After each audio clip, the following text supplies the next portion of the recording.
In this guide, I will be showing you guys how to verify student status on Amazon. Let's get started. First, launch your preferred browser. In the search box, type in Amazon Prime Student and search for it. Different website links will appear. Navigate to the very first one.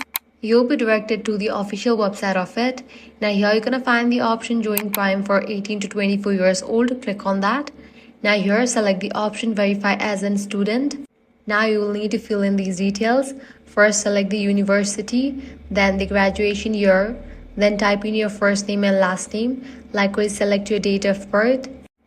Then select your preferred payment method. Even though it's for a trial or discounted plan, Amazon still requires this step. Once you have filled everything out, click on continue button. After that, Amazon will send you a confirmation email. So make sure to check your inbox and verify your email to complete the process. Once everything is confirmed, your student status will be verified and you'll be successfully enrolled in Amazon Prime Student, giving you access to all the student benefit. And that's it. If this guide helped you out, do not forget to like, share and subscribe.